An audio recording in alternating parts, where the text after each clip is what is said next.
ಮೇ ಮಾತರಿಶ್ವನ್ನ ಪಿತರತುಲಗುರೋ ಭ್ರಾತರಿಷ್ಟಾಪ್ತಬಂಧೋ ಸ್ವಾಮಿನ್ನ ಸರ್ವಾಂತರಾತ್ಮನ್ನ ಜರಜರಯಿತರ್ಜನ್ಮ ಮೃತ್ಯಾಮಯಾನಾಂ ಗೋವಿಂದೇ ದೇಹಿ ಭಕ್ತಿಂ ಭವತಿ ಚ ಭಗವನ್ನೂರ್ಜಿತಾಂ ನಿರ್ನಿಮಿತ್ತಾಂ ನಿರ್ವ್ಯಾಜಾಂ ನಿಶ್ಚಲಾಂ ತದ್ಗುಣಗಣಬೃಹತೀಂ ಶಾಶ್ವತೀಮಾಶುದೇವ ನಾರಾಯಣಂ ನಮಸ್ಕೃತ್ಯ ನರಂ ಚೈವ ನರೋತ್ತಮಂ ದೇವೀಂ ಸರಸ್ವತೀಂ ವ್ಯಾಸಂ ತತೋ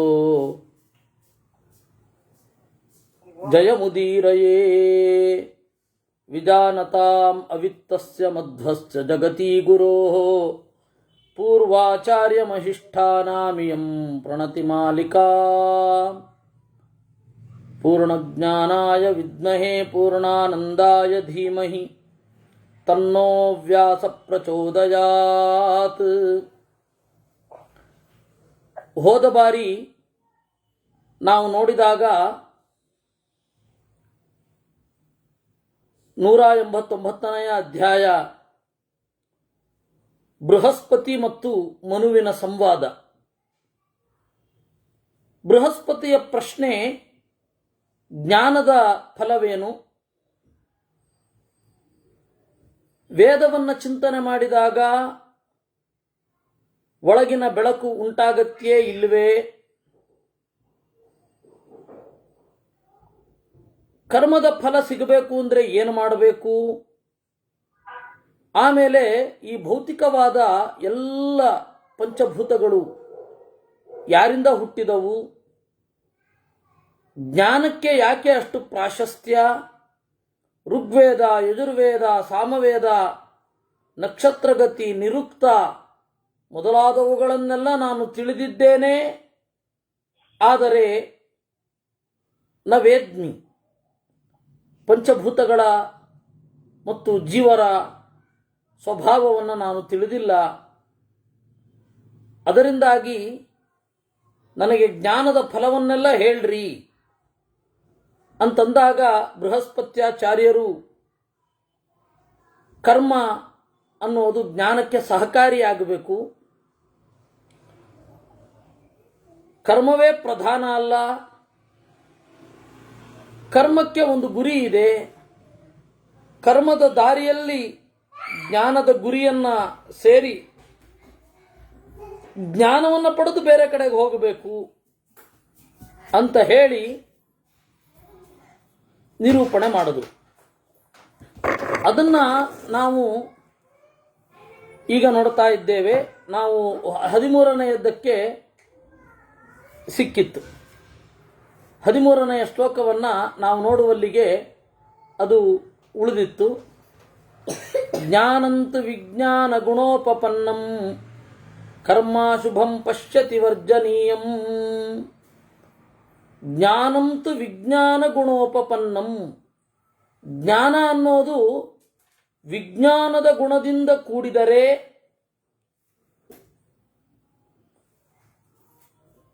ವರ್ಜನೀಯಂ ಕರ್ಮ ಪಶ್ಯತಿ, ಮಾಡಬಾರದ ಕರ್ಮ ಯಾವುದು ಅನ್ನೋದು ಗೊತ್ತಾಗತ್ತೆ.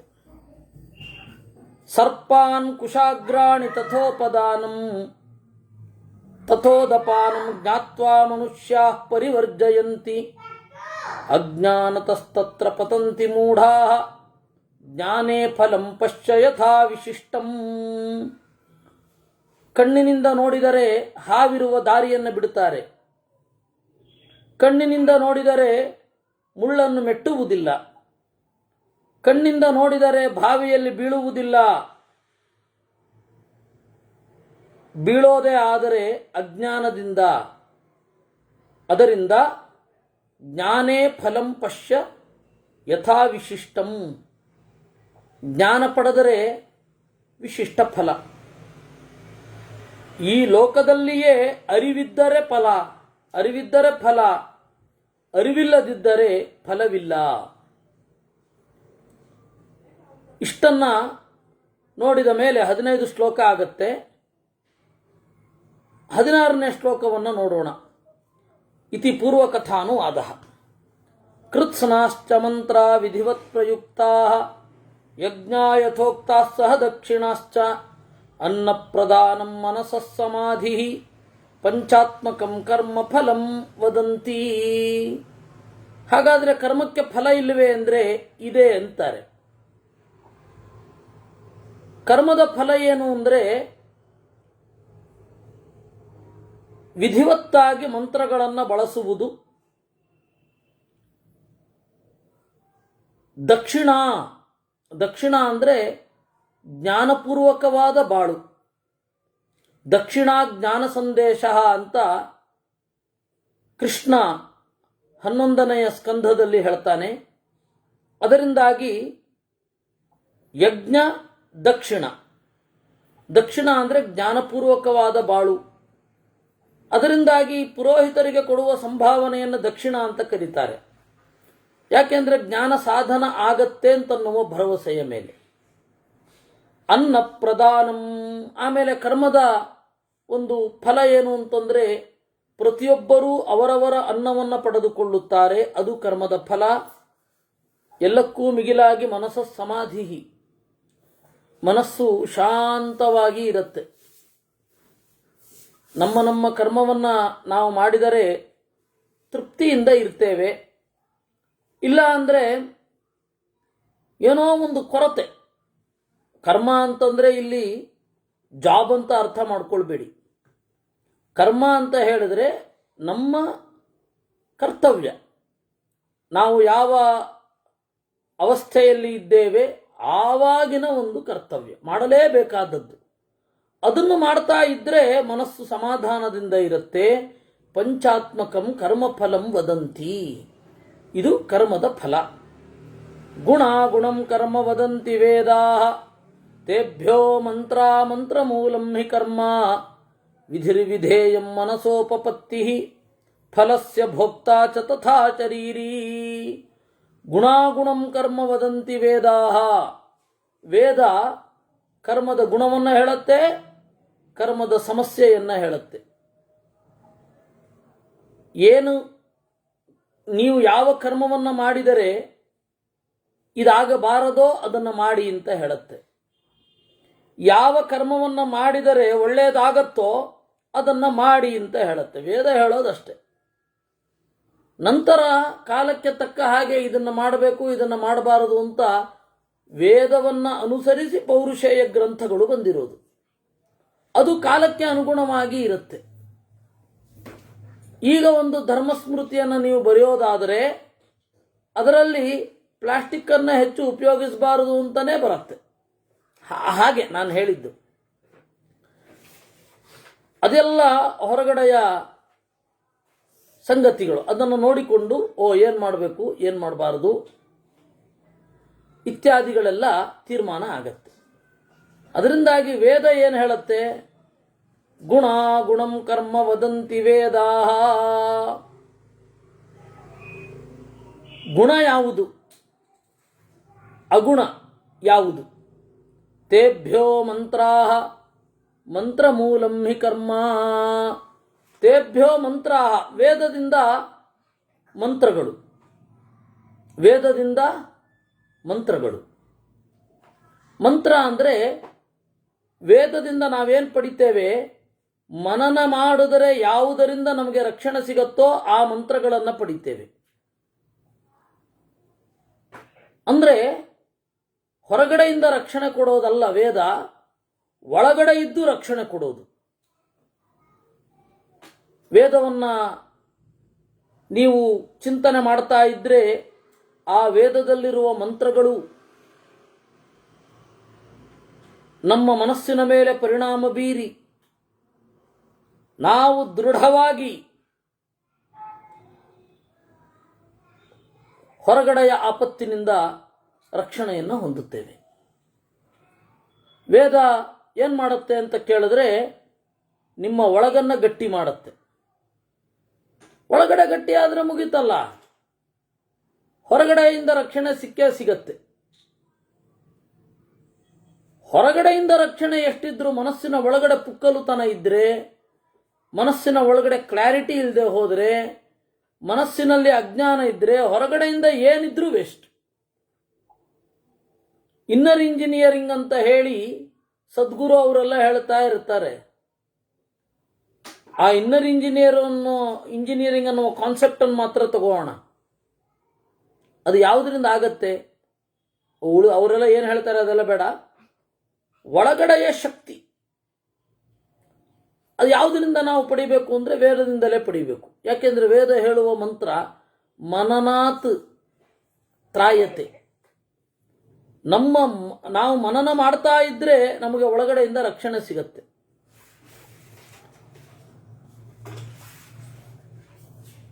ನಾವು ಮಾಡುವ ದಿವಸದ ಮಂತ್ರಗಳು ಬಹಳ ಪವರ್ಫುಲ್. ಗಾಯತ್ರಿ ಮಂತ್ರ ಇರಬಹುದು, ನಾರಾಯಣ ಅಷ್ಟಾಕ್ಷರ ಇರಬಹುದು, ಅವೆರಡೇ ಸಾಕು. ಬೇರೆ ಮಂತ್ರಗಳು ಸ್ವಲ್ಪ ಮುಂದುವರಿತು ಅಂತ ಹೇಳಿದ್ರೆ ತತ್ವನ್ಯಾಸ, ಮಾತೃಕಾನ್ಯಾಸ ಅದಿಷ್ಟು ಸಾಕು ವಸ್ತುತಃ ನಮ್ಮ ಒಳಗನ್ನ ಗಟ್ಟಿ ಮಾಡಲಿಕ್ಕೆ. ವೇದಗಳಿಂದ ನಮಗೆ ಸಿಗೋದೇನು ಅಂದರೆ ಮಂತ್ರಗಳು ಅಂದರೆ ಎಲ್ಲಕ್ಕೂ ಅನುಕೂಲವಾಗುವವುಗಳು. ಮಂತ್ರ ಮೂಲಂ ಹಿ ಕರ್ಮ. ಈ ಮಂತ್ರವನ್ನು ಬಳಸಿಕೊಂಡು ಕರ್ಮ ಮಾಡ್ತೇವೆ. ವಿಧಿರ್ವಿಧೇಯಂ ಮನಸೋಪಪತ್ತಿ. ಆಮೇಲೆ ಏನು ಮಾಡಬೇಕು ಅಂತನ್ನುವ ವಿಧಿ, ನಮ್ಮ ಮನಸ್ಸನ್ನು ಹೇಗೆ ಬಗ್ಗಿಸಬೇಕು ಅಂತನ್ನುವ ಟೆಕ್ನಿಕ್ ವಿಧೇಯ. ಮನಸೋಪಪತ್ತಿ, ನಮ್ಮ ಮನಸ್ಸು ಈ ಜಗತ್ತಿನಲ್ಲಿ ಏನು ಮಾಡಬೇಕು ಅಂತನ್ನೋದರ ವಿವರಣೆ. ನಮ್ಮ ಮನಸ್ಸು ಜಗತ್ತನ್ನು ಹೇಗೆ ಕಾಣುತ್ತೆ, ಕಾಣುವ ಬಗೆ ಯಾವುದು ಇತ್ಯಾದಿಗಳನ್ನೆಲ್ಲ ಹೇಳುತ್ತೆ. ಇಷ್ಟ ಆದರೆ ಫಲಸ್ಯ ಭೋಕ್ತಾ ಚ ತಥಾ ಶರೀರೀ. ಇದರ ಫಲವನ್ನು ಭೋಗಿಸುವವನು ಯಾರು? ಜೀವ. ಹೀಗಾಗಿ ಜ್ಞಾನ ಅನ್ನೋದು ಯಾವ ರೀತಿ ಫಲವನ್ನು ನೀಡುತ್ತೆ ಅನ್ನೋದನ್ನು ಈ 17ನೆಯ ಶ್ಲೋಕ ಸುಂದರವಾಗಿ ಹೇಳುತ್ತೆ. ಇನ್ನೊಮ್ಮೆ ಸಂಕ್ಷೇಪ ಅನುವಾದ ಮಾಡಿಬಿಡ್ತೇನೆ. ಗುಣಂ ಕರ್ಮ ವದಂತಿ ವೇದಾಹ. ವೇದ ಹೇಳೋದು ಯಾವ ಕರ್ಮ ಯೋಗ್ಯ, ಯಾವ ಕರ್ಮ ಕನಿಷ್ಠ. ಒಳಿತಿಗೆ ಕಾರಣವಾಗಿರೋದು ಕರ್ಮ, ಕೆಡುಕಿಗೆ ಕಾರಣವಾಗಿರೋದು ಅಗುಣ. ಒಳಿತಿಗೆ ಕಾರಣವಾಗೋದು ಒಂದೇ ವೇದ, ಒಂದೇ ಕರ್ಮ. ಆ ವೇದ ಈ ಕರ್ಮವನ್ನು ಹೇಳುತ್ತೆ. ಆ ಕರ್ಮ ಗುಣ ಮತ್ತು ಅಗುಣ. ಇದನ್ನು ಅವಲಂಬಿಸಿಕೊಂಡು ಪೌರುಷೇಯ ಗ್ರಂಥಗಳು ಕಾಲಕಾಲಕ್ಕೆ ಬದಲಾವಣೆ ಆಗ್ತಾ ಹೋಗ್ತಾ ಇರುತ್ತೆ. ಆಚಾರ್ಯರು ಹೇಳಲ್ವೇ, ಮನ್ವಾದ್ಯಾ ಸ್ಮೃತಯೋಪಿ ಆನುಕೂಲ್ಯತಃ ಅಂತ. ಮನ್ವಾದಿ ಸ್ಮೃತಿಗಳು ನಮ್ಮ ಉದ್ದೇಶವನ್ನು ಈಡೇರಿಸುವ ಹಾಗೆ ಇದ್ರೆ ಅದು ಬದಲಾಗ್ತಾ ಇರುತ್ತೆ. ಸ್ಪಿರಿಟ್ ಒಂದು ತಿಳ್ಕೊಂಡ್ರೆ ಆಯಿತು. ಅದಕ್ಕನುಗುಣವಾಗಿ ನಾವು ಕರ್ಮವನ್ನು ಮಾಡಿಕೊಂಡು ಹೋಗಬಹುದು. ವಿಧಿರ್ವಿಧೇಯಂ ಮನಸೋಪಪತ್ತಿ ಫಲಸ್ಯ ಭೋಕ್ತಾ ಚ ತಥಾ ಶರೀರೀ. ಆಮೇಲೆ ಈ ಜೀವ ಏನಿದ್ದಾನೆ ಫಲಸ್ಯ ಭೋಕ್ತಾ. ಗುಣಾಗುಣಂ ತೇಭ್ಯೋ ಮಂತ್ರಾಹ. ವೇದದಿಂದ ನಮಗೆ ಮಂತ್ರ ಮೊದಲು ಯಾವುದು ಮನನ ಮಾಡೋದ್ರಿಂದ ನಮ್ಮನ್ನು ರಕ್ಷಣೆ ಮಾಡುತ್ತೆ ಒಳಗಡೆಯಿಂದ, ಅದು ಮಂತ್ರ. ಮಂತ್ರ ಮೂಲಂ ಹಿ ಕರ್ಮ. ಈ ಮಂತ್ರವನ್ನು ಬಳಸಿಕೊಂಡು ನಾವು ಕೆಲಸವನ್ನು ಮಾಡೋದು. ಋಷಿಗಳು ಎರಡನ್ನು ಒಟ್ಟಿಗೆ ಕಂಡಿರೋದಿಲ್ಲ. ಅಂದರೆ ಈ ಮಂತ್ರದಿಂದ ನಾವು ಕೆಲಸ ಮಾಡಬೇಕು ಅಂತ ಕಂಡಿರಲ್ಲ, ಕೇವಲ ಮಂತ್ರಗಳನ್ನು ಕಂಡಿರ್ತಾರೆ. ಆಮೇಲೆ ಆ ಮಂತ್ರಗಳಿಂದ ಯಾವ ಕೆಲಸ ಮಾಡಬಹುದು ಅಂತ. ಇವಾಗ ಇಷೇತ್ವೋರ್ಜೇತ್ವ ವಾಯವಸ್ಥ ಪಾಯವಸ್ಥ ದೇವೋವಸ್ಥ ಉಪಾಯವಸ್ಥ ದೇವೋವಸ್ಥ ಪ್ರಾರ್ಪಯತು ಶ್ರೇಷ್ಠತಮಾಯ ಕರ್ಮಣೆ ಅಂತಿದೆ. ಅದು ಮೊದಲು. ಆಮೇಲೆ ಇನ್ನೊಬ್ಬ ಋಷಿ ಅವನು ಕಾಣ್ತಾನೆ, ಹಸುಗಳನ್ನು ಬೆಳಗ್ಗೆಯ ಪ್ರಾತಃಸವನಕ್ಕೆ ಹಾಲು ಕರೆದಾದ ಮೇಲೆ ಅವುಗಳ ಮೈ ನೇವರಿಸುತ್ತಾ ಈ ಒಂದು ಮಂತ್ರವನ್ನು ಹೇಳಬೇಕು. ಇಷೇತ್ವಾ ಊರ್ಜೇತ್ವಾ. ಕೆಲವೊಂದು ಮಂತ್ರಗಳು, ಕೆಲವೊಂದು ವೇದ ಹೇಳುತ್ತೆ ಇದನ್ನು ಕತ್ತರಿಸುವಾಗ, ಮರವನ್ನು ಕತ್ತರಿಸುವಾಗ ಇಷೇತ್ವೋರ್ಜೇತ್ವಾ ಇತಿ ವೃಕ್ಷಂ ಛಿನತ್ತಿ ಅಂತ. ಓ ಮರವೇ, ನೀನು ನಮ್ಮ ಅನ್ನ ಸಮೃದ್ಧಿಗಾಗಿ ಇದ್ದೀಯ. ಊರ್ಜೇತ್ವಾ ನಮ್ಮ ಬಲಕ್ಕಾಗಿ ಇದ್ದೀಯಾ. ಇಂದ್ರಸ್ಯತ್ವಾ, ಇಂದ್ರನ ಕೈಯಿಂದ ನಿನ್ನನ್ನು ಕಡಿತಾ ಇದ್ದೇನೆ ಅಂತ.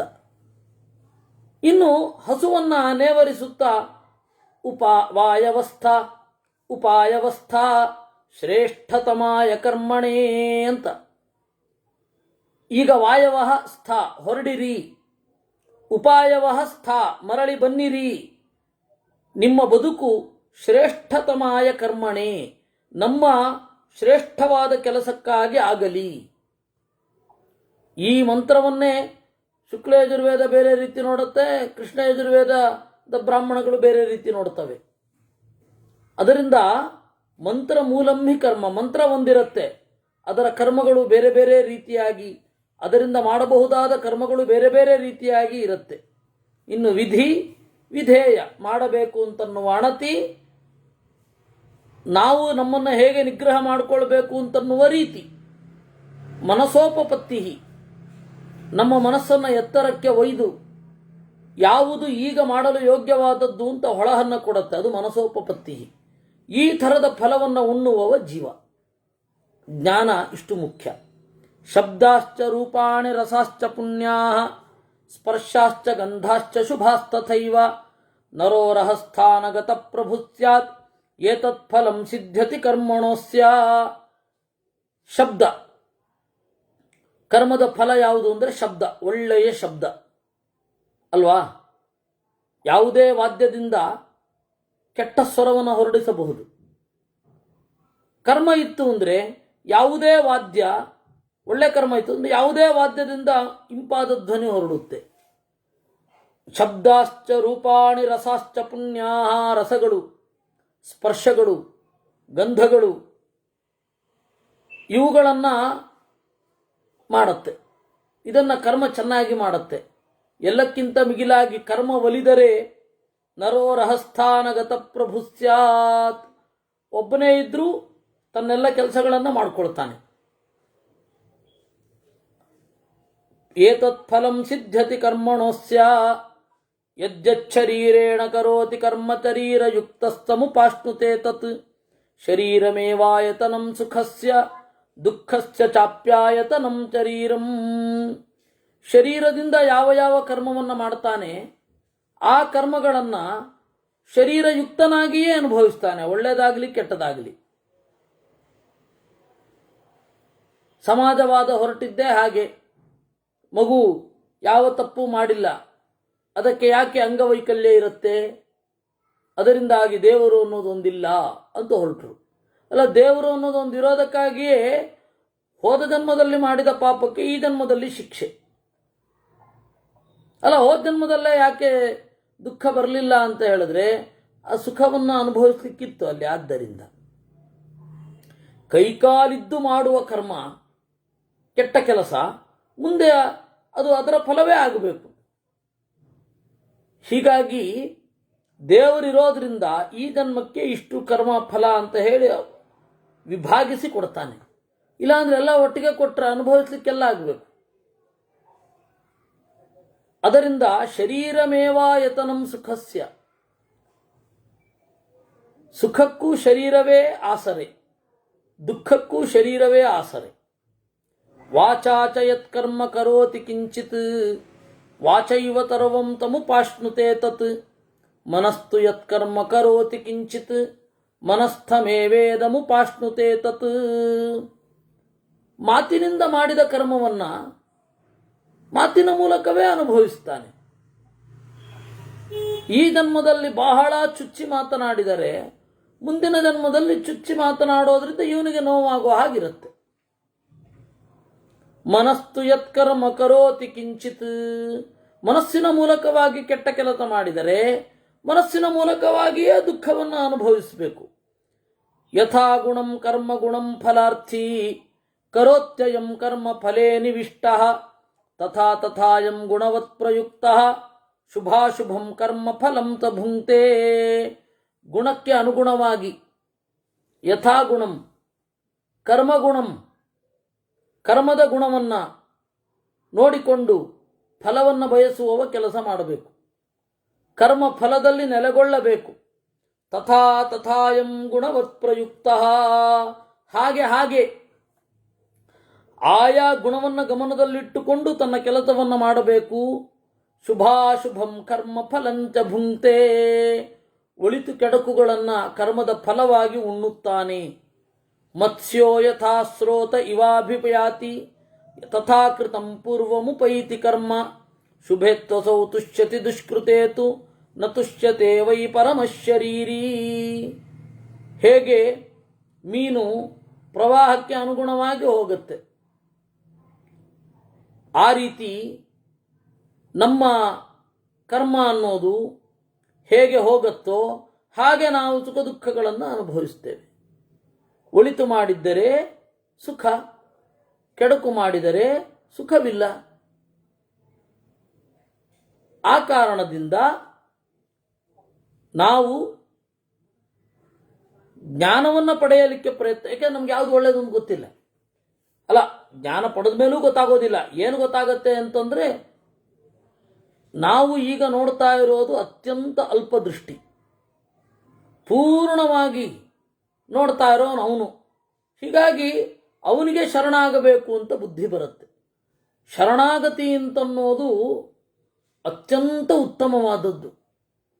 ಶರಣ ಯಾಕೆ ಆಗೋದಿಲ್ಲ, ದೇವರಿಗೆ ಯಾಕೆ ಶರಣು ಹೊಂದೋಲ್ಲ? ನಮಗೆ ಒಂದು ಅಹಂಕಾರ ಇದೆ. ಆ ಉತ್ಕಟವಾದ ಅಹಂಕಾರ ಇರೋದ್ರಿಂದ ದೇವರಿಗೆ ಮೊರೆ ಹೋಗ್ಲಿಕ್ಕೆ ಮನಸ್ಸಿಲ್ಲ ಅಷ್ಟೇ.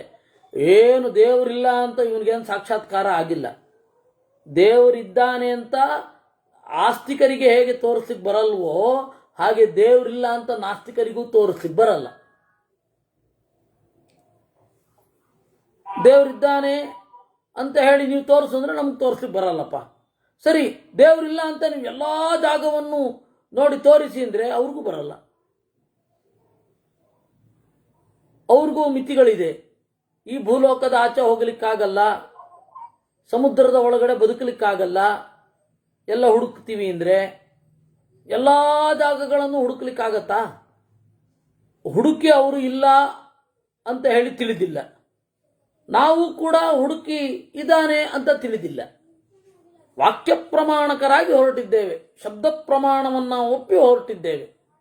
ನಮಗೆ ಶರಣಾಗತಿ ಇದೆ, ಯಾಕೆ ಅಂದರೆ ನಮಗೆ ಅಹಂಕಾರ ಇಲ್ಲ. ಅವ್ರಿಗೆ ಶರಣಾಗತಿ ಯಾಕಿಲ್ಲ ಅಂದರೆ ಅಹಂಕಾರ ಇದೆ ಅಷ್ಟೇ. ಅದರಿಂದ ಜ್ಞಾನ ಬಂತು ಅಂದರೆ ಅಟ್ಲೀಸ್ಟು ಶರಣಾಗತಿ. ಎಲ್ಲರೂ ಶರಣಾಗತಿಯನ್ನೇ ಹೇಳೋದು. ಇವಾಗ ಯಾರು ಬೌದ್ಧರು ಹಾಗೆ ಹೀಗೆ ವೇದವನ್ನು ಧಿಕ್ಕರಿಸಿದ ಅಂತೆಲ್ಲ ಹೇಳ್ತಾರೆ, ಅವರೂ ಕೂಡ ಬುದ್ಧಂ ಶರಣಂ ಗಚ್ಛಾಮಿ ಅಂತಾರೆ. ಬುದ್ಧನನ್ನು ಮೊರೆ ಹೊಕ್ಕುತ್ತೇನೆ, ಸಂಘಂ ಶರಣಂ ಗಚ್ಛಾಮಿ. ಸಂಘ ಅಂತಂದರೆ ಉಪಾಸಕ ಸಂಘ, ಸಜ್ಜನರ ಸಂಘ ಅಂತ ಅವರ ಭಾಷೆಯಲ್ಲಿ, ಅದನ್ನು ಶರಣು ಹೊಂದುತ್ತೇನೆ. ಹೀಗಾಗಿ ಜ್ಞಾನ ಬಂದ ಕೂಡಲೇ ಶರಣಾಗತಿ ಇಲ್ಲ ಅಂತ ಇಲ್ವೇ ಇಲ್ಲ. ಜ್ಞಾನ ಬಂದ ಮೇಲೆ ಶರಣಾಗತಿ ಅತ್ಯಂತ ಅರ್ಥಪೂರ್ಣ. ಜ್ಞಾನ ಬರದೆ ಶರಣಾಗತಿ ಅಂತನ್ನೋದು ಜ್ಞಾನ ಬರುವ ಹಾಗೆ ಮಾಡುತ್ತೆ. ಜ್ಞಾನ ಬಂದ ಮೇಲೆ ಶರಣಾಗತಿ ಅಂತನ್ನೋದು ಒಳಿತನ್ನು ಕೊಡುತ್ತೆ, ಸುಖವನ್ನು ಕೊಡುತ್ತೆ. ಅದರಿಂದಾಗಿ ಮೀನು ಪ್ರವಾಹಕ್ಕೆ ಅನುಗುಣವಾಗಿ ಸಾಗುತ್ತಾ ಸಾಗುತ್ತಾ ಸಾಗುತ್ತಾ ಅಲ್ಲಿಯ ಪರಿಸ್ಥಿತಿಗಳನ್ನು ಎದುರಿಸುವ ಹಾಗೆ ಒಳಿತಿದ್ದರೆ ಇವನು ಸಂತೋಷ ಪಡ್ತಾನೆ. ದುಷ್ಕೃತೇತು ನ ತುಷ್ಯತಿ ಯತೋ ಜಗತ್ ಸರ್ವಮಿದಂ ಪ್ರಸೂತಂ ಜ್ಞಾತ್ವಾತ್ಮವಂತೋಪ್ಯುಪಯಾಂತಿ ಶಾಂತಿಂ ಯನ್ಮಂತ್ರ ಶಬ್ದೈರಕೃತ ಪ್ರಕಾಶಂ ತದುಚ್ಯಮಾನಂ ತೃಣು ಮೇ ಪರಂ ಯತ್. ಜಗತ್ತು ಯಾರಿಂದ ಉಂಟಾಯಿತೋ ಅವನನ್ನು ತಿಳಿದು ಶಾಂತಿಯನ್ನು ಹೊಂದುತ್ತಾರೆ. ಶಾಂತಿ ಅನ್ನೋದಕ್ಕೆ 3 ಅರ್ಥ ಉಂಟು. ಒಂದು ಮನಸ್ಸಮಾಧಾನ, ಎರಡನೆಯದ್ದು ಭಕ್ತಿ, ಮೂರನೆಯದ್ದು ಸುಖ. ಶಾಂತಿ ಶಾಂತಿ ಶಾಂತಿ. ಮೊದಲನೇ ಶಾಂತಿ ಮನಸ್ಸಮಾಧಾನ. ಮನಸ್ಸಮಾಧಾನ ಇತ್ತು ಅಂದರೆ ಭಗವಂತನಲ್ಲಿ ಭಕ್ತಿ ಬರುತ್ತೆ. ಮನಸ್ಸಮಾಧಾನದ ಮುಂದುವರಿದ ಭಾಗ. ಭಗವಂತನ ಭಕ್ತಿಯ ಮುಂದುವರಿದ ಭಾಗ ಸುಖ, ಪರಮ ಸುಖ. ಅದಕ್ಕಾಗಿ 3 ಬಾರಿ ಶಾಂತಿ ಶಾಂತಿ ಶಾಂತಿ ಅನ್ನೋದು. ಶಾಂತಿ ಅಂದರೆ ಹೊರಗಡೆಯ ನಿಷ್ಕ್ರಿಯತೆ, ಯಾರಿಗೂ ಏನು ಕೆಡುಕು ಮಾಡದೇ ಇರೋದು ಅಂತನ್ನುವ ಅರ್ಥ ಇಲ್ಲ. ಒಳಗಡೆ ಆನಂದ ಇತ್ತು ಅಂದರೆ ಹೊರಗಡೆ ಕೆಡುಕು ಮಾಡಲ್ಲ ಅಷ್ಟೆ. ಇದು ಇರುವಂಥದ್ದು. ಅದರಿಂದ ಜ್ಞಾತ್ವಾ ಆತ್ಮವಂತಹ ಅಪಿ ಶಾಂತಿ ಮುಪಯಾಂತಿ. ಇವತ್ತಿನ ಒಬ್ಬ ನಾಸ್ತಿಕ ಪ್ರವರ ರಿಚರ್ಡ್ಸ್ ಡಾಕಿನ್ಸ್ ಅಂತ, ಅವನು ದ ಬ್ಲೈಂಡ್ ವಾಚ್ ಮೇಕರ್ ಅಂತ ಹೇಳಿ ನಾಸ್ತಿಕ್ಯವನ್ನು ಉತ್ಕಟವಾಗಿ ಪ್ರತಿಪಾದನೆ ಮಾಡುವ ಒಂದು ಗ್ರಂಥವನ್ನು ಬರೆದಿದ್ದಾನೆ.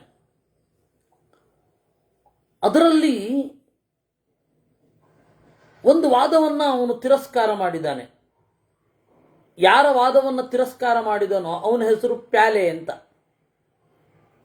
ಆ ಪ್ಯಾಲೆ ಹೇಳ್ತಾನೆ, ಈ ಜಗತ್ತಿನಲ್ಲಿ ಒಂದು ಡಿಸೈನ್ ಇದೆ, ಈ ಡಿಸೈನ್ ಬುದ್ಧಿಪೂರ್ವಕವಾಗಿರದೇ ಇಲ್ಲ, ಅದರಿಂದಾಗಿ ದೇವರು ಅಂತ ಒಬ್ಬ ಇದ್ದಾನೆ ಅಂತ.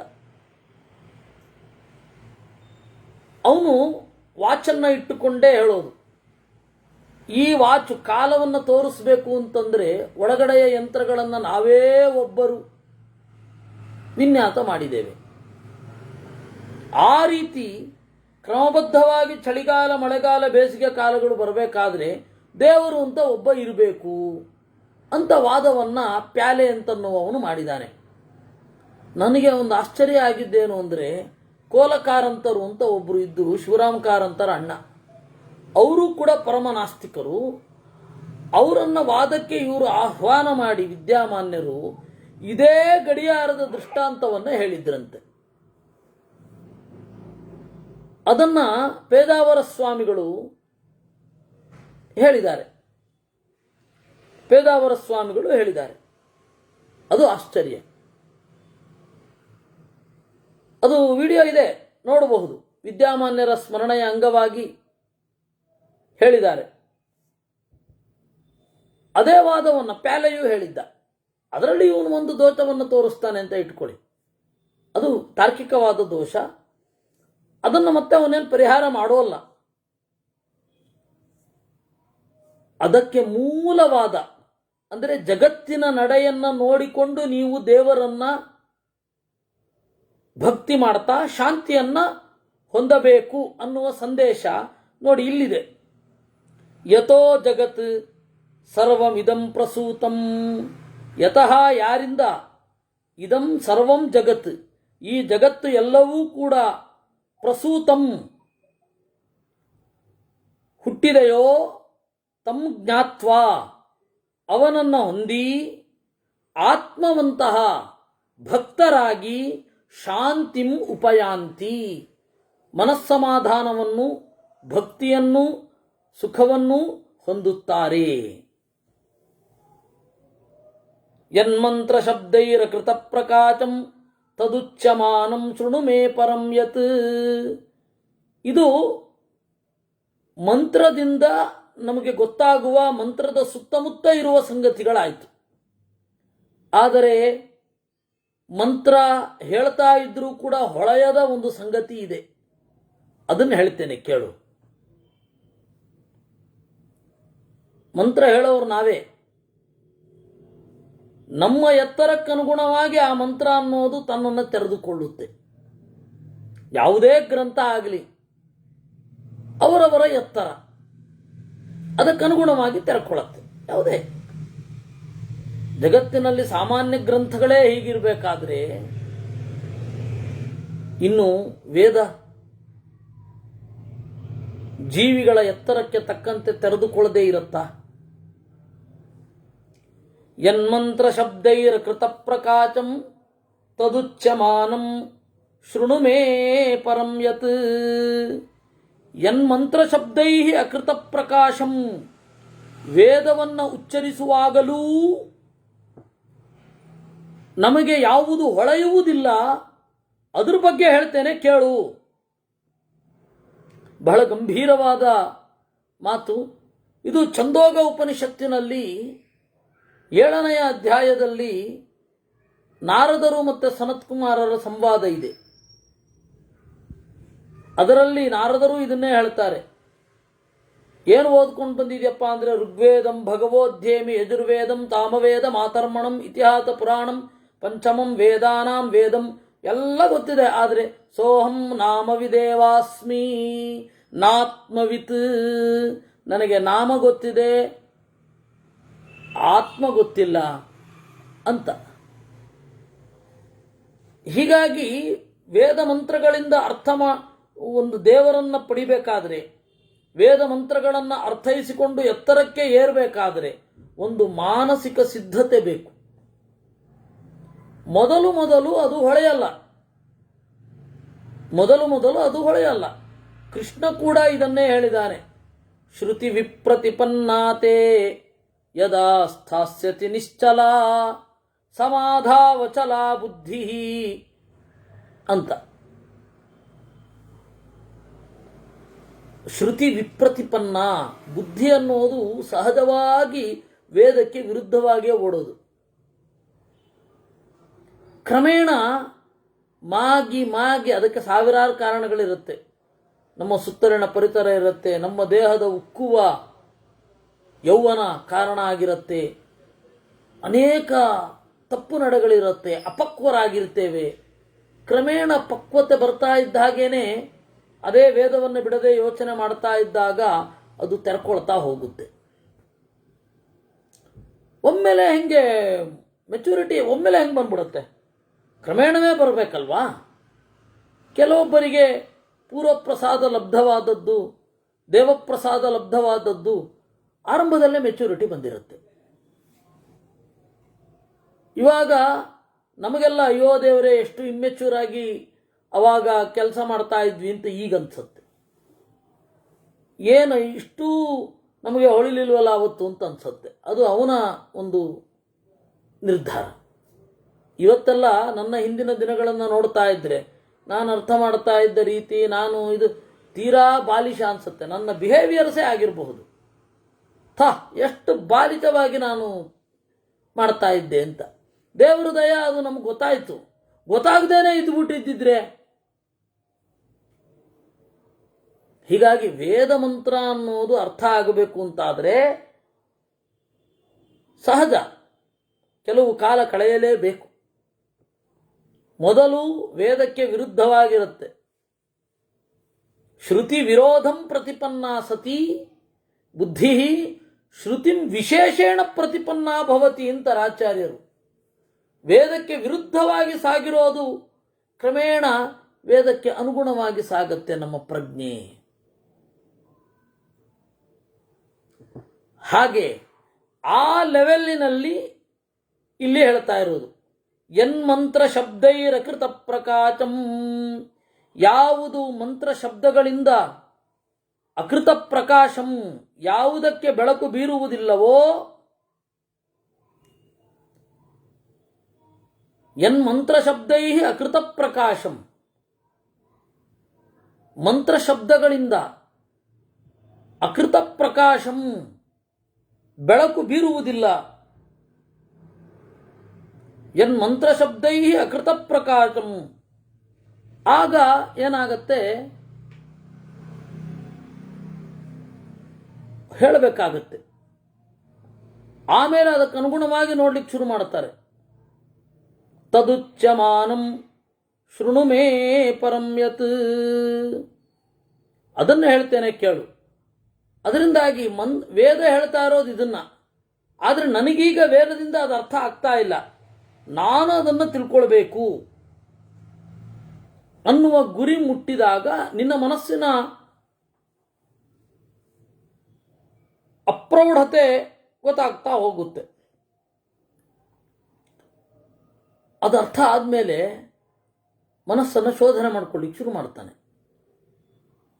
ಆವಾಗ ಅವನು ಮುಂದೆ ಹೋಗ್ತಾನೆ. ಇದು ಅದಕ್ಕೆ ಮಂತ್ರ ಶಬ್ದಗಳು ಯಾವುದರ ಬಗ್ಗೆ ಬೆಳಕು ಚೆಲ್ಲೋದಿಲ್ಲ, ಅದ್ರ ಬಗ್ಗೆ ಹೇಳ್ತೇನೆ.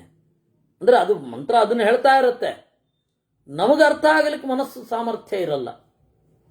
ರಸೈರ್ವಿಮುಕ್ತಂ ವಿವಿಧೈಶ್ಚ ಗಂಧೈಃ ಅಶಬ್ದಮಸ್ಪರ್ಶಮರೂಪವಚ್ಚ ಅಗ್ರಾಹ್ಯಮವ್ಯಕ್ತಮವರ್ಣಮೇಕಂ ಪಂಚಪ್ರಕಾರಂ ಸೃಜತಿ ಪ್ರಜಾನಾಂ ರಸೈರ್ವಿಮುಕ್ತಂ.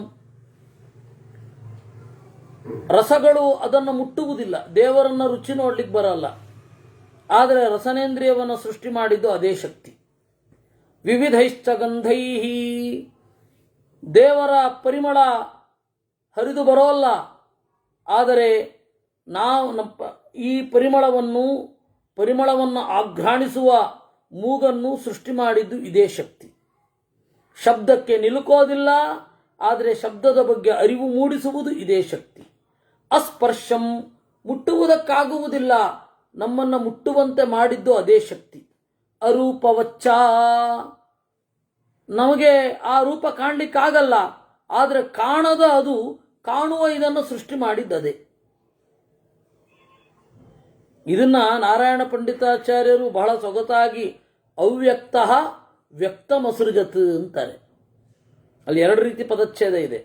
ಅವ್ಯಕ್ತೋ ವ್ಯಕ್ತಮಸೃಜತ್ ಗುಣಾನ್ ವಿಷಮತಾಂ ನಯನ್ ಅಂತಿದೆ.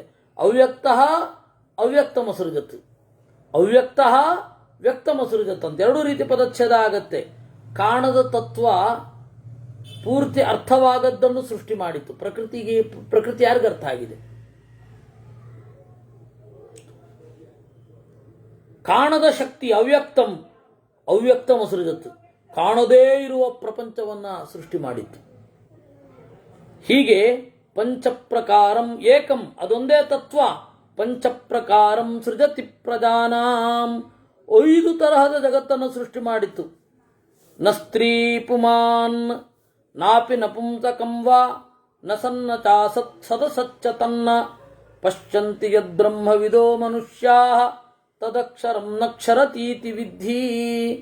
ಆ ತತ್ವವನ್ನು ಹೆಣ್ಣು ಅಂತ ಹೇಳೋದೆ ಇಲ್ಲ, ಲಕ್ಷ್ಮಿಯ ಮೂಲಕವಾಗಿ ಉತ್ಪತ್ತಿ ಮಾಡತ್ತೆ. ಹೌದು. ಹಾಗಾದರೆ ಗಂಡು ಅನ್ನೋಣವೇ?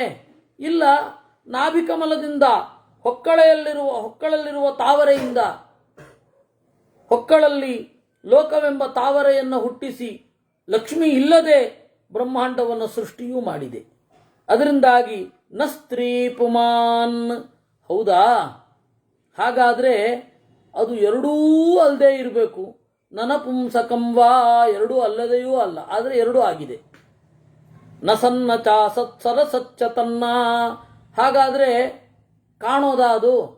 ಮಣ್ಣಿನ ತರಹ, ಬೆಂಕಿಯ ತರಹ, ನೀರಿನ ತರಹ? ಇಲ್ಲ, ನಸತ್ ಅಂದ್ರು.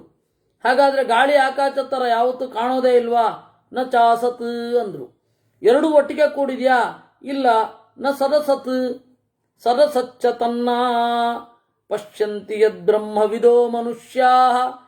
ಈ ತರಹದ ಎಲ್ಲಕ್ಕಿಂತ ಭಿನ್ನವಾದ ತತ್ವವನ್ನ ದೇವರು ಅಂತ ಹೇಳಿ ಕಾಣ್ತಾರೆ. ಅದನ್ನ ಅಕ್ಷರ ಅಂತ ಕರೀತಾರೆ. ನಕ್ಷರತೀತಿ ವಿದ್ಧಿ, ಅದು ನಾಶವಾಗುವುದಿಲ್ಲ. ಅಕ್ಷರಾತ್ ಖಂ ತತೋ ವಾಯು, ವಾಯೋರ್ಜ್ಯೋತಿಸ್ತತೋ ಜಲಂ, ಜಲಾತ್ ಪ್ರಸೂತ ಜಗತಿ, ಜಗತ್ಯಾ ಜಾಯತೆ ಜಗತ್. ಅಕ್ಷರದಿಂದ ಆಕಾಶ, ಆಕಾಶದಿಂದ ವಾಯು. ಅಕ್ಷರ ಅಂದರೆ ಇಲ್ಲಿ ಲಕ್ಷ್ಮೀ ತತ್ವ, ಪರಮಾತ್ಮ ತತ್ವ ಎರಡೂ ಕೂಡ ಅರ್ಥ. ಈ ಅಕ್ಷರ ತತ್ವದಿಂದ ಆಕಾಶ, ಗಾಳಿ, ಅಗ್ನಿ, ನೀರು, ಮಣ್ಣು. ಜಗತ್ಯ ಜಾಯತೆ ಜಗತ್, ಈ ಇದೇ ಮೊತ್ತವಾದ ಪ್ರಕೃತಿಯಿಂದ ಜಗತ್, ಓಡಾಡುವ ಪ್ರಾಣಿಗಳೆಲ್ಲ ಹುಟ್ಟುತ್ತಾರೆ. ಜಗತ್ಯ ಜಾಯತೆ ಅಜಗತ್, ಓಡಾಡದ ಪ್ರಾಣಿಗಳು ಹುಟ್ಟುತ್ತವೆ. ಏಕೆಂದರೆ ಜಗತಿ ಅನ್ನೋ ಶಬ್ದಕ್ಕೆ ಪ್ರಕೃತಿ ಅಂತ ಹೇಳಿ ಆಚಾರ್ಯರು ಅರ್ಥ ಮಾಡಿದ್ದಾರೆ. ಜಗತ್ತಿನಿಂದ ಜಗತ್ತು ಹುಟ್ಟತ್ತೆ ಅಂದ್ರೆ ಏನು? ಜಗತ್ತಿಯಿಂದ ಜಗತ್ತು ಹುಟ್ಟತ್ತೆ ಅಂದ್ರೆ ಪ್ರಕೃತಿ ಅಂತಾನೆ ಅರ್ಥ ಮಾಡಬೇಕು. ಇಮೇ ಶರೀರೈರ್ ಜಲಮೇವ ಗತ್ವಾ ಜಲಾಚ್ಚ ತೇಜ ಪವನಾಂತರಿಕ್ಷೇ ಖಾದ್ವೈ ನಿವರ್ತಂತೆ ನ ಭಾವಿನಸ್ತೆ ಯೇ ಭಾವಿನಸ್ತೆ ಪನಮಾಪ್ನುವಂತಿ. ಇವರು ಶರೀರದ ಮೂಲಕ ತೆರಳಿ ಅಗಾಧವಾದ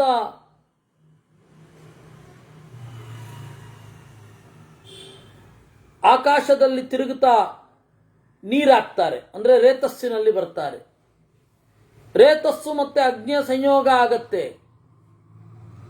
ಖಾಲಿ ಇರುವ ಜಾಗದಲ್ಲಿ ಹುಟ್ಟುತ್ತಾರೆ, ಖಾಲಿ ಇರುವ ಜಾಗವನ್ನು ತುಂಬುತ್ತಾರೆ, ಅದೇ ಗರ್ಭ ಅಂತ ಕರೀತಾರೆ. ಆಮೇಲೆ ಸೂತಿಕ ವಾಯುವಿನಿಂದ ಹೊರಗಡೆ ತಳ್ಳಲ್ಪಡ್ತಾರೆ. ಆ ಒಳಗಡೆಯ ಜಾಗದಿಂದ ಖಾದ್ವೈ ನಿವರ್ತಂತಿ, ಒಳಗಡೆಯ ಜಾಗದಿಂದ ಹೊರಗಡೆ ಬರ್ತಾರೆ. ಭಾವಿನಃ ಯೇ ನ, ಯಾರು ದೇವರಲ್ಲಿ ಭಕ್ತಿ ಇರೋದಿಲ್ವೋ ತೇ ನಿವರ್ತಂತಿ, ಮತ್ತೆ ಅಲ್ಲಿಗೆ ಮರಳುತ್ತಾರೆ. ಯೇ ಭಾವಿನಃ, ಯಾರಿಗೆ ಭಕ್ತಿ ಇದೆಯೋ ತೇ ಪರಮಾಪ್ನುವಂತಿ, ದೇವರನ್ನು ಹೊಂದುತ್ತಾರೆ. ನೋಷ್ಣಂ ನ ಶೀತಂ ಮೃದುಚಾಪಿ ತೀಕ್ಷ್ಣಂ ನಾಮ್ಲಂ ಕಷಾಯಂ ಮಧುರನ್ನ ತಿಕ್ತಂ ನ ಶಬ್ದವನ್ನಾಪಿ ನ ಗಂಧವಚ್ಚ ನ ರೂಪವತ್ತತ್ಪರಮಸ್ವಭಾವಂ. ಸರಿ, ದೇವರ ಸ್ಪರ್ಶ ಹೇಗಿರುತ್ತೆ? ಬಿಸಿಯೋ, ತಣ್ಣಗೋ, ಮೆತ್ತಗೋ, ಒರಟೋ? ದೇವರ ಅನುಭವ ಹುಳಿ ಹುಳಿಯೋ, ಒಗರೋ, ಸಿಹಿಯೋ, ಕಹಿಯೋ, ಶಬ್ದವೋ, ಗಂಧವೋ, ರೂಪವೋ, ಹೇಗೆ? ಯಾವುದೂ ಅಲ್ಲ ಅಂದ್ರು. ಅದಕ್ಕೆ ದೇವರನ್ನು ಕಾಣುವಾಗ ಈ ಇಂದ್ರಿಯ ಪ್ರಪಂಚದ ಜಾಗ್ರದ ಅವಸ್ಥೆಯೂ ಇರೋದಿಲ್ಲ ಅಂತಾರೆ. ಯಾಕೆಂದರೆ ಭಾಗವತದಲ್ಲಿ ನಾರದರಿಗೆ ಆದ ಅನುಭವವನ್ನು ನಾರದರೇ ದಾಖಲಿಸಿ ಹೇಳಿದ್ದಾರೆ. ಮೊದಲನೇ ಸ್ಕಂಧದಲ್ಲಿ ನೇಂದ್ರಿಯಾರ್ಥಂ ನ ಚ ಸ್ವಪ್ನಂ ಅಂತ. ನೇಂದ್ರಿಯಾರ್ಥಂ ನ ಚ ಸ್ವಪ್ನಂ, ದೇವರನ್ನು ಕಾಣೋದು ಅಂದರೆ ಹೇಗೆ? ನ ಸುಪ್ತಂ ನ ಮನೋರಥಂ. ನೇಂದ್ರಿಯಾರ್ಥಂ ಪ್ರತ್ಯಕ್ಷ ಅಲ್ಲ, ನ ಚ ಸ್ವಪ್ನಂ ದೇವರನ್ನ ಕನಸಿನಲ್ಲಿಯೋ ಹಾಗೂ ಅಲ್ಲ, ನ ಸುಪ್ತಂ ಗಾಢವಾದ ನಿದ್ರೆಯಲ್ಲಿ ವಿಷಯವನ್ನು ಅನುಭವಿಸುವ ಹಾಗೆ ದೇವರನ್ನು ಕಾಣೋದು ಹಾಗೂ ಅಲ್ಲ, ನ ಮನೋರಥಂ ನಾವು ಮನಸ್ಸಿನಲ್ಲಿ ಏನೇನೋ ಹೀಗಾದರೆ ಹೇಗೆ ಅಂತ ಕಲ್ಪನೆ ಮಾಡ್ಕೊಂಡಿರ್ತೀವಲ್ಲ, ಇಮ್ಯಾಜಿನರಿ ಮೋಡ್, ಅದು ಅಲ್ಲ.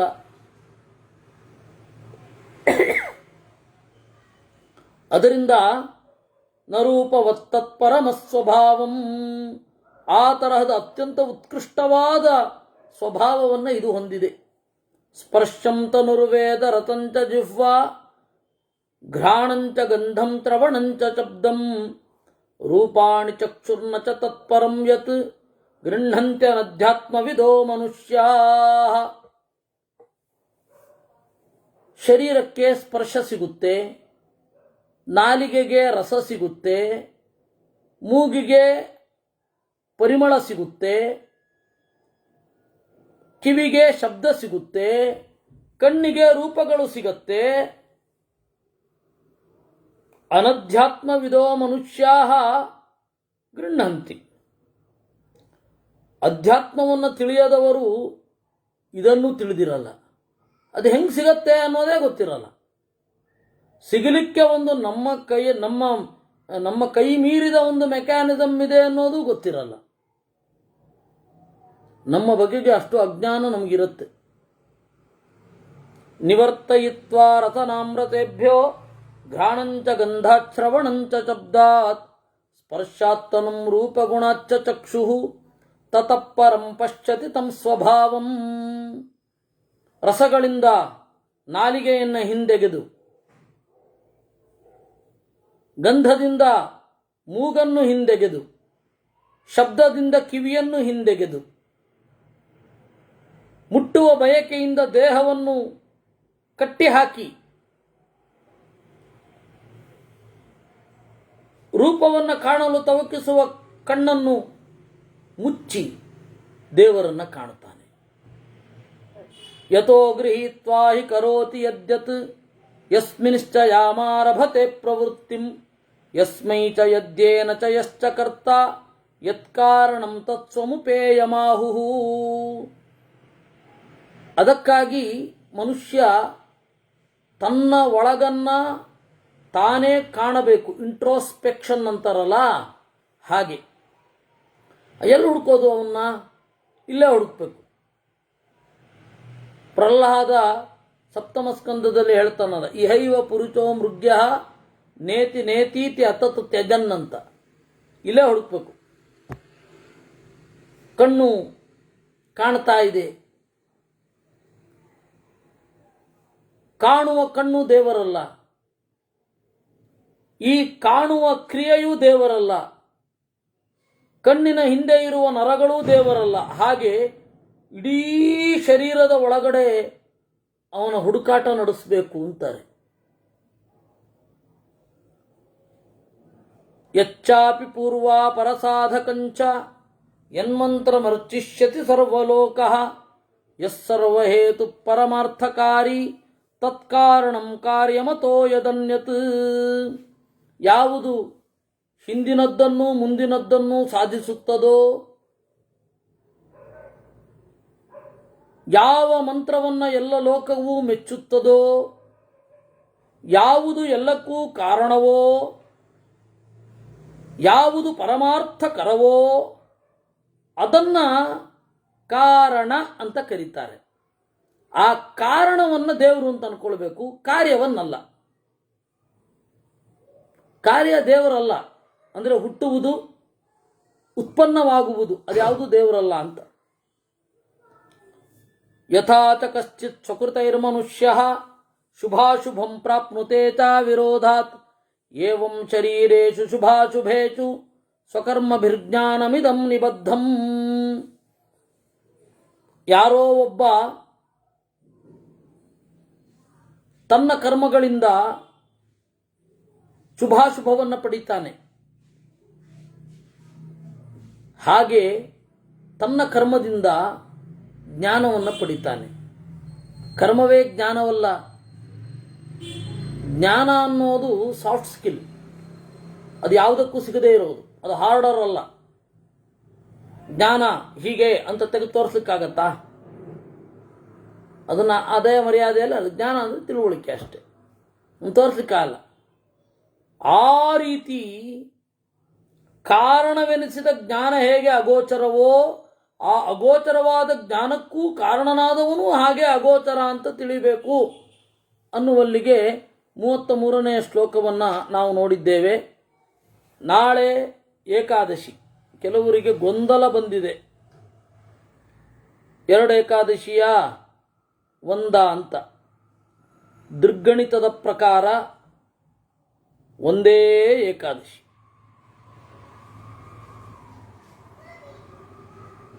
ಒಂದೇ ಏಕಾದಶಿ.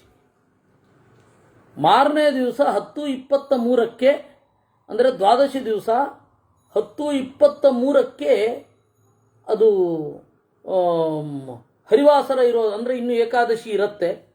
ಆದ್ದರಿಂದಾಗಿ ಅದು ನಡೆದಿದೆ ಅಷ್ಟೆ. ಅತಿರಿಕ್ತ ಉಪವಾಸ ಅಂತ ಅಲ್ಲ.